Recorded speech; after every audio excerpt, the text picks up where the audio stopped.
The window watcher. I didn't notice him at first. That's the part that still bothers me. You expect to remember the first time you're watched? You expect a shiver, a wrong feeling, something instinctive and protective. But he was there long before I realized. My apartment faces another building across a narrow courtyard. Not a dramatic gap, just enough distance for light to spill between windows at night. 6 floors up, both buildings built in the same tired brick. Windows aligned like teeth in a jaw. When I moved in, I thought the view was comforting. Proof I wasn't alone. Other lives glowing in rectangles of warm yellow. Silhouettes cooking, pacing, folding laundry. At night, I kept my blinds half open. I liked the city light. The first time I noticed him, I was brushing my teeth. It was around 11:40 p.m. No, the bathroom light was bright, too bright, making the rest of the apartment feel dim by comparison. I stepped back into the bedroom with the mint taste still sharp in my mouth and glanced across the courtyard automatically, the way you do when something moves in your peripheral vision. A window directly across from mine was dark, except for a shape standing in it. At first, I assumed it was a reflection. My own outline layered faintly over the glass. I shifted slightly. The shape didn't. It stood still in the opposing window, centered, shoulders square, facing directly toward me. No light behind him. No lamp silhouette. Just a human outline framed by darkness. I froze, toothbrush still in hand. The figure didn't wave, didn't move, didn't step back the way normal people do when they realize they're staring into someone else's apartment. He just stood there, watching. My first reaction wasn't fear, it was irritation. People don't do that. Not openly, not that obviously. I stepped closer to the glass and narrowed my eyes, trying to make out detail. Nothing. The window across from me reflected a faint suggestion of the courtyard lights, but the inside remained completely dark. The figure was darker than the dark behind him, a clean, vertical interruption. I raised my hand slightly, testing. He didn't respond. I turned my bedroom light off. The room fell into shadow, and now the only light came from the city and whatever ambient glow filtered through the sky. Across the way, the shape remained perfectly still. My heart began to beat harder, not in panic, but in awareness. This wasn't casual staring, this was deliberate. I stepped back from the window. The figure didn't shift position, didn't lean, didn't even tilt its head. I told myself it was a trick of light, a coat on a rack, a curtain caught in the frame. Something ordinary that my brain had mistaken for a person because humans are wired to see faces in clouds and shapes in static. I went to bed, but I didn't close the blinds. I left them exactly as they were, just in case I was wrong. The next night, I checked before brushing my teeth. The opposing window was dark again. Empty. I felt stupidly relieved. I even laughed at myself while climbing into bed. At 12:17 a.m., I woke up without knowing why. The room was dim and quiet. I turned my head slowly toward the window. The figure was there again, closer to the glass this time. Still centered, still facing me. I sat up abruptly, the sheets whispering around my legs. The motion should have been obvious across the courtyard. Anyone standing that still would notice a light flicker or a body shift. He didn't react. My throat felt dry. I reached for my phone on the nightstand and turned on the camera, zooming in as far as it would allow. The digital grain swallowed detail. All I could see was a vertical shape, darker than the frame, shoulders slightly uneven. No face, no clothing, just presence. I snapped a photo. When I lowered the phone and looked with my own eyes again, the figure was gone. The window across from me showed only black interior and faint reflections of the courtyard lights. I checked the photo. The window was empty in it, completely empty. No figure, no shadow, just darkness. My chest tightened slowly, like something was pulling a string inside it. I hadn't imagined seeing something. I had watched it for several seconds, but the phone hadn't captured it. The next morning, I studied the courtyard in daylight. The window across from mine belonged to a unit with drawn curtains. Beige, slightly crooked. They hadn't been visible the night before. No coat rack, no tall furniture, nothing that explained a standing silhouette. I considered introducing myself, knocking on the opposite building's front door and asking casually if anyone lived directly across from me. But something about that felt wrong, too forward, too revealing. Instead, I began closing my blinds at night. Not all the way, just enough to feel hidden. The first night I did that, I didn't check the window before bed. I forced myself not to. I lay down and stared at the ceiling until sleep came. Sometime after 1 a.m., I woke again. There was a sound. Soft. Close. Not from outside, from the room. I held my breath. Listened. Nothing.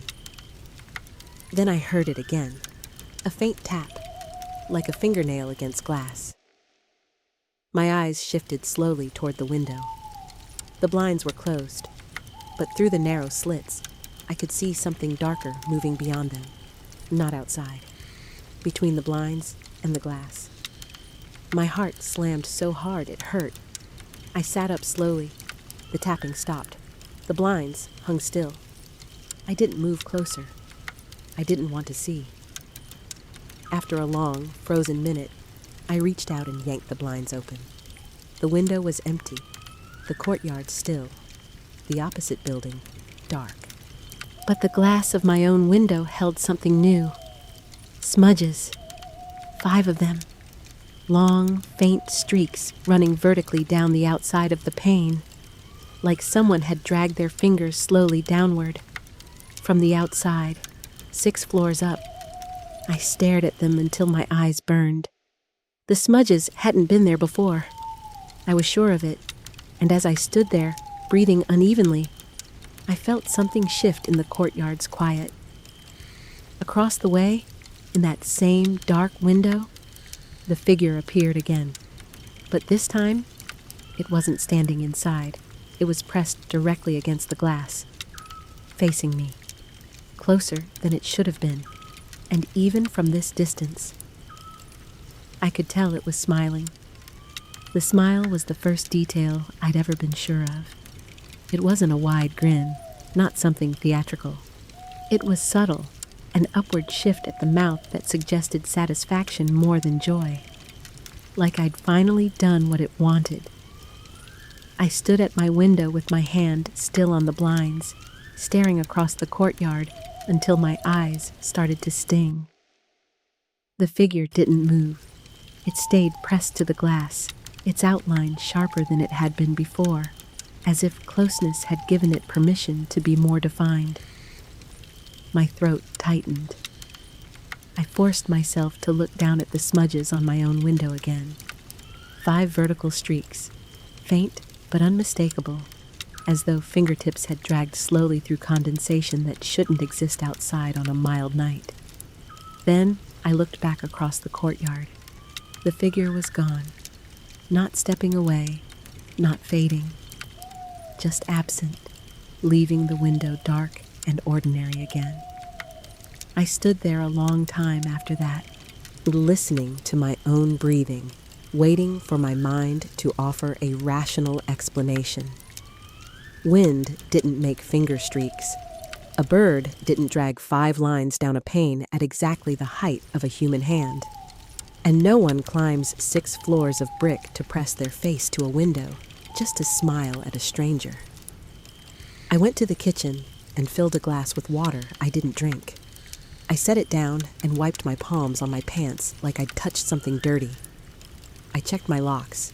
I checked them again. I walked the apartment with the lights on, opening closet doors and standing in the bathroom doorway too long.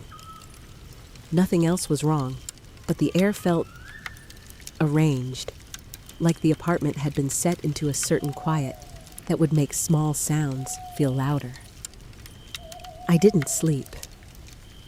I lay in bed with the blinds fully closed, staring at the ceiling and imagining the space between the blinds and the glass.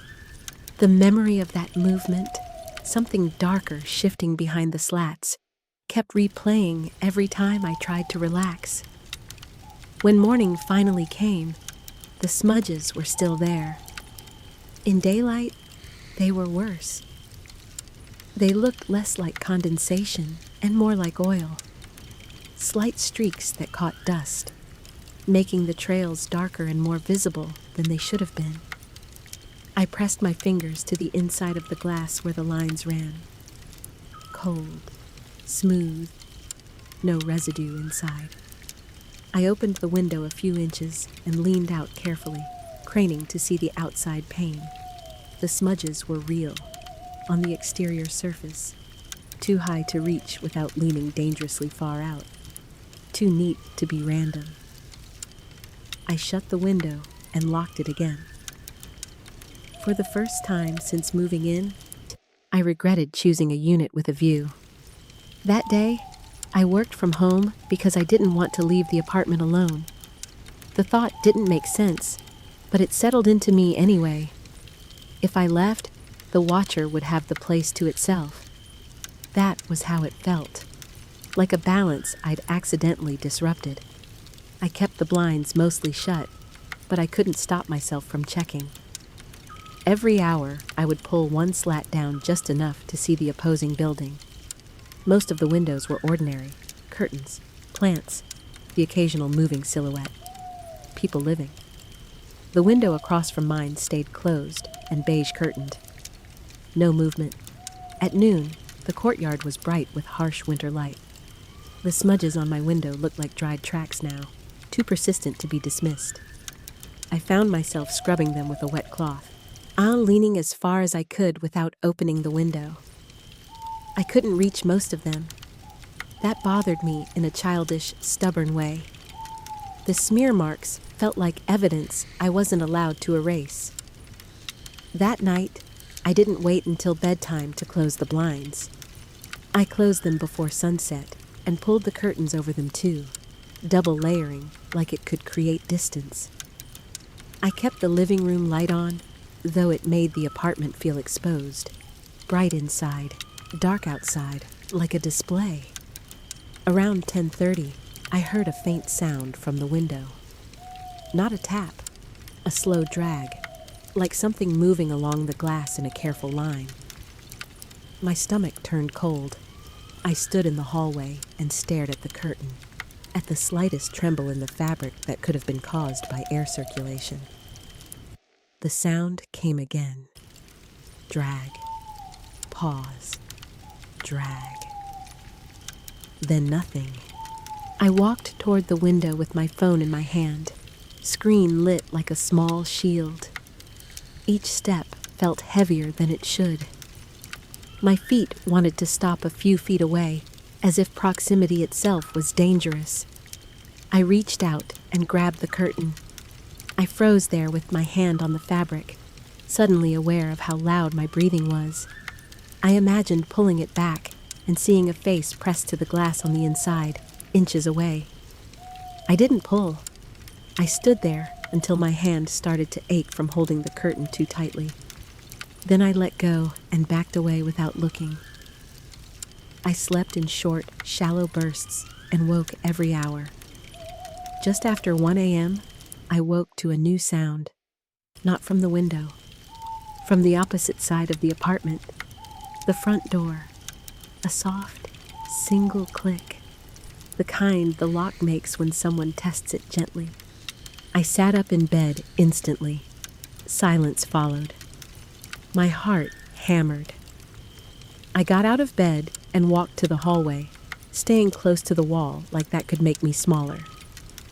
The living room was dark, except for the faint glow of my phone screen. The front door stood closed, deadbolt engaged, chain in place. I listened, holding my breath until my lungs hurt. Nothing. Then, from the other side of the door, a sound like someone shifting their weight politely, not trying to break in, waiting. I swallowed hard. "Who is it?" I called, my voice coming out rough. No answer. I stepped closer, keeping my hand off the chain. My peephole was a tiny lens set into the center of the door. I'd never used it before. It suddenly felt like the only safe way to look outward. I leaned in and looked. The hallway outside my apartment was empty. No one stood there. No shadows. No movement. Just the dull beige corridor and the neighbor's doormat across the way. I blinked, pulled back, then leaned in again. Still empty. My skin prickled with a sudden idea that made my throat tighten. What if the sound wasn't in the hallway at all? What if it was at the other door, the one across the courtyard? I stepped away from my front door and turned toward the curtained window at the end of the living room. The curtains hung perfectly still. But I felt it then. The same pressure I'd felt the first night I saw him. A subtle awareness that something was oriented toward me. Not inside the room, not outside in the courtyard, in the glass itself. I didn't move closer. I didn't reach for the curtains. I stood where I was and watched the fabric, waiting for it to move. It didn't. Instead, I heard the sound again. This time, it came from the window. A faint tap, as if a nail had touched the glass and lifted away. Then another. Not frantic, not knocking to be let in. A pattern.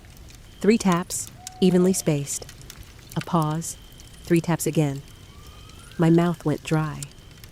My body understood it before my mind did. It wasn't random. It was code. Like someone trying to signal from the other side. I took 1 step forward. The tapping stopped instantly, as if it had been waiting for that response. I took another step. Nothing. The silence felt loaded now, full of expectation. I stood 3 feet from the curtains, staring at them until my eyes watered. My heart thudded so hard I could feel it in my fingertips. Slowly, I reached for the curtain edge. The fabric felt cold. I pulled it back an inch. Behind it, the blinds were closed. But between the slats, the darkness beyond didn't look like the courtyard. It looked too close, too solid, like a wall inches away. And then something moved in that narrow space, something darker sliding past the slats, not outside the window, but between the blinds and the glass, like a body pressing in. I let the curtain fall back and stumbled away, breath breaking. The tapping returned immediately. 1 soft tap, right where my face had been. Then another, then a third. And in the silence after, I heard something I hadn't heard yet from the watcher. A sound like breath. Not mine, not through a wall. Right up against the glass, slow and patient, as if it had all night to stand there and wait for me to look again. The Window Watcher. Part 3. I didn't open the curtain again that night. I stood there shaking, listening to the breath against the glass until it faded into something I could pretend was wind. Eventually, the tapping stopped too. The apartment returned to its ordinary nighttime sounds, pipes ticking, distant traffic, someone upstairs shifting in their sleep. But nothing felt ordinary anymore. I didn't go back to bed. I sat on the couch facing the curtained window and watched the fabric for movement. The room stayed dim, lit only by the faint spill of streetlight leaking around the edges of the curtains.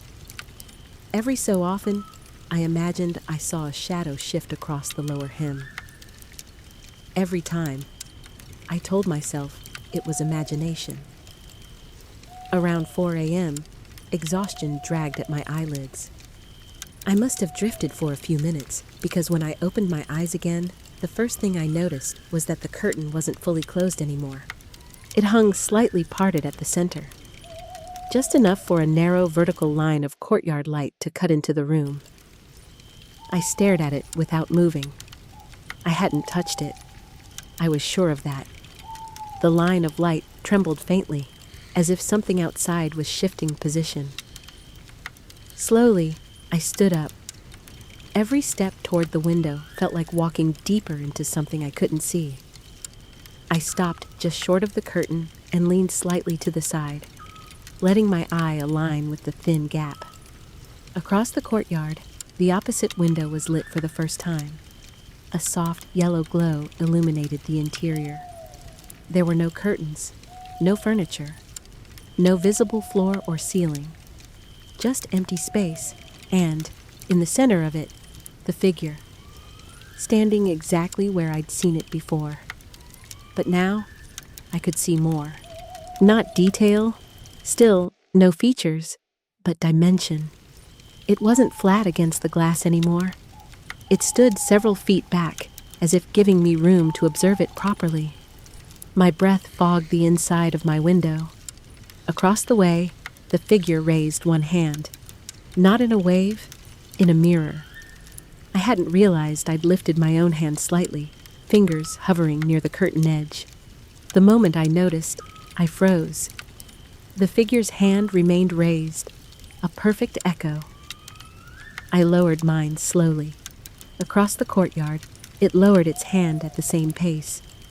A cold wave moved through my chest. It wasn't delayed. It wasn't leading. It was exact. I pulled the curtain fully open. The morning light hadn't arrived yet, but the courtyard was clearer than before. I could see brick textures, window frames, the metal fire escape zigzagging down the side of the opposite building. And I could see the window clearly now. It wasn't a normal apartment interior. There were no walls beyond the glass, no depth. The yellow glow didn't cast shadows onto anything. It just existed behind the figure like a flat backdrop. I took a step closer to my own glass. Across the way, the figure stepped closer too. Closer, closer, until it stood right against its window. Its hands pressed flat against the inside of the glass, at the exact same height as the smudges on mine. My heart pounded painfully. Without meaning to, I lifted my own hand and placed it against my window. Cold met skin. Across the courtyard, the figure did the same. Our palms aligned perfectly through space. The distance between buildings felt thinner than it should have been. Less like open air and more like a stretched surface. I felt pressure against my hand, not from inside my apartment, from the glass itself, as if something were pushing back. I jerked my hand away. Across the way, the figure's hand remained pressed a second longer. Then it slowly slid downward, dragging along the inside of its window. 5 faint streaks followed the path of its fingers. My stomach turned. I looked down at my own pain. The original smudges were gone, replaced by fresh ones. 5 long, wet lines slowly descending the glass. On the inside, I stumbled backward, heart hammering. Across the courtyard, the figure tilted its head slightly, as if amused. Then something shifted in the courtyard below. Movement. I glanced down instinctively. On the ground level, directly beneath my window, someone was standing. Too far to see clearly, but tall, still, looking up. My chest tightened. I leaned closer to the glass despite myself, trying to see the face. The figure in the opposite window did the same. I blinked. The ground-level figure vanished. The opposite window went dark instantly. The yellow glow extinguished. Only the faint early morning blue remained in the courtyard. My apartment felt colder, heavier. I stood there for a long time, waiting for something else to happen. Nothing did. When the sun finally rose, I studied the opposite building carefully. In daylight, I could see that the window directly across from mine wasn't a window at all. It was brick, solid, no opening, no glass, just brickwork that had been patched slightly darker than the surrounding wall. I stared at it until my eyes watered. There had never been a window there. That afternoon, I left the apartment for the first time in 2 days. I needed to stand in the courtyard and look up at my own window from below. The air outside felt thinner, cleaner, normal. I stood directly beneath my apartment and tilted my head back. My window was visible, blinds slightly askew from the night before. There were no streaks visible from this angle, nothing unusual. I turned slowly and looked up at the spot where the opposite window should have been. Brick, unbroken. No sign that anything had ever been framed there. The building manager was watering a small patch of dying plants near the entrance. I approached him carefully. Was there ever a window on the 6th floor across from me? I asked, trying to sound casual. He frowned slightly. No, that side's solid brick. Always has been. My mouth felt dry. No renovations? No boarded up units? He shook his head. You all right? Yeah, I said quickly. Just thought I saw something. He gave me a look that lingered a second too long, then went back to his watering. I walked back inside slowly, up the stairs, down the hallway, to my apartment door. Before unlocking it, I hesitated, because something had shifted. Not in the courtyard, in me. The watching didn't feel external anymore. It felt aligned, like the distance between observer and observed had narrowed too much. I unlocked the door and stepped inside. The apartment looked the same, but the air felt arranged again. And as I walked toward the living room, I noticed something that made my pulse stumble. The curtains were open, fully. I was certain I had closed them before leaving. I approached the window slowly. The glass was clean, no smudges, no streaks. I looked down into the courtyard, empty. I looked up at the opposite building, brick, solid.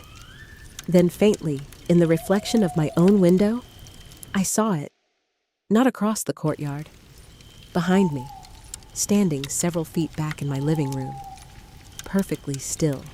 And this time, it wasn't watching through glass. It was already inside. The window watcher. Final part 1 didn't turn around. Not immediately. The reflection in the glass was faint, layered over the courtyard and the pale brick beyond it. But I could see it clearly enough. A tall shape standing in the center of my living room, exactly where I had stood nights before when I was watching across the courtyard. It was in my space now, not outside, not separated by distance or brick. I forced myself to breathe slowly, keeping my eyes fixed on the glass. If I turned too fast, it might move. If I didn't turn at all, maybe it would remain a reflection. In the glass, the figure stood still, shoulders relaxed, head slightly tilted. The same posture I'd seen through that non-existent window. "You're not real," I whispered. The words fogged the pain. In the reflection, its head straightened, not mirroring me, responding. A quiet, almost imperceptible shift. My stomach dropped. I turned slowly. The living room looked empty. Couch, table, lamp. The faint outline of the hallway beyond. No figure. But the air felt displaced, like something large had just moved and left behind the memory of its weight. I stepped away from the window and scanned the room again. Nothing. I walked into the bedroom. Nothing. I checked the bathroom, the closet, the space behind the shower curtain. even though I knew this wasn't something that hid behind doors. It wasn't hiding, it was waiting. When I returned to the living room, the curtains were moving. Not from wind. The windows were closed. The fabric shifted slightly outward, as if something had just passed between them and the glass. My pulse raced. I approached again, slower this time. I didn't look at the reflection first. I looked through the glass, out into the courtyard, empty, still. Then I let my gaze soften, allowing the reflection to come into focus naturally. It stood closer now, right behind me, close enough that, in the glass, its outline overlapped mine completely. For a moment, I couldn't tell where my reflection ended and it began. I lifted my hand slightly. In the glass, the combined silhouette lifted its hand. My throat tightened. I dropped my hand. The silhouette did too. This time, there was no delay. No difference in timing. I understood then what had been happening all along. There had never been another building watching me. There had never been a window across the courtyard. The watcher existed only where reflection allowed it to. It needed glass. It needed a surface that could show me myself. Every night I had stared across the courtyard, searching for it. But it had been measuring me from here, inside. The smudges on the window, the tapping from within the blinds, the breath against the glass. It wasn't trying to get in, it was already aligned. I stepped back from the window abruptly. The reflection shifted with me, but for the first time, I noticed something wrong. A faint hesitation at the edges, like static in a signal. "You're not me," I said quietly. The words felt steadier than I expected. In the reflection, the mouth of the silhouette curved slightly upward. A smile. I felt cold settle into my spine. "You've been watching," I continued, "but you're only here when I look." The smile widened just a fraction, as if amused by the observation. I reached out and grabbed the edge of the curtain, pulling it sharply across the window until the glass was completely covered. The room darkened slightly. The reflection vanished. For a moment, relief flickered through me. Then I realized something worse. I could still feel it, not at the window, behind me, in the center of the room. I turned slowly. The living room looked normal, but the sense of being observed had shifted inward. I'm no longer tied to glass or reflection. It felt embedded, like something had learned my position so well, it no longer needed a surface to track me. I walked to the hallway mirror, a small one mounted on the wall near the bathroom. I stared into it. My own face stared back, pale, tense, eyes too wide. No second shape, no overlap. I leaned closer. The mirror remained ordinary. I exhaled shakily. Maybe the window had been the anchor. Maybe without it. The hallway light flickered once. In that flicker, the mirror image did not move when I did. Only for a fraction of a second. But enough. My breath stopped. When the light steadied, the reflection matched me again. Perfectly. I felt something slide into place inside my chest. It wasn't trying to replace me. It was trying to inhabit my angle. To stand where I stand. To look where I look.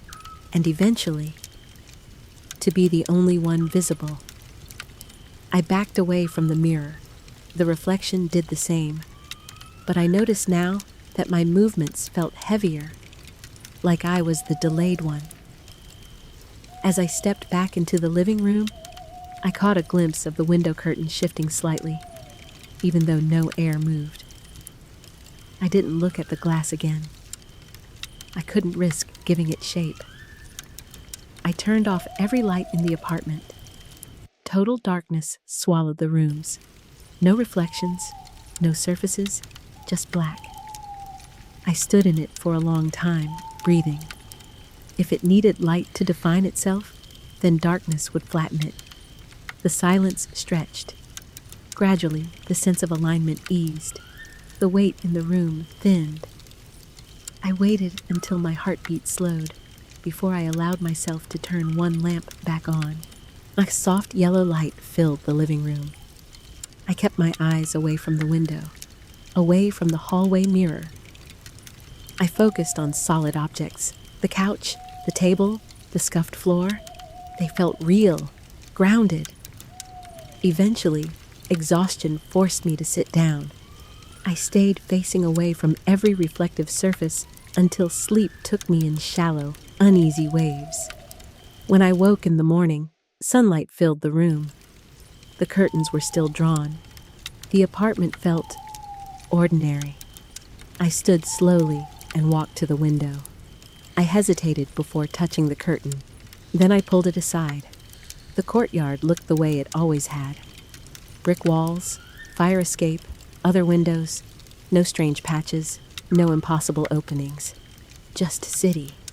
I stepped closer to the glass. My reflection stared back. Alone. For now. I don't leave the blinds open anymore. I don't stand in front of dark windows at night. And I avoid looking at myself in unlit glass whenever I can.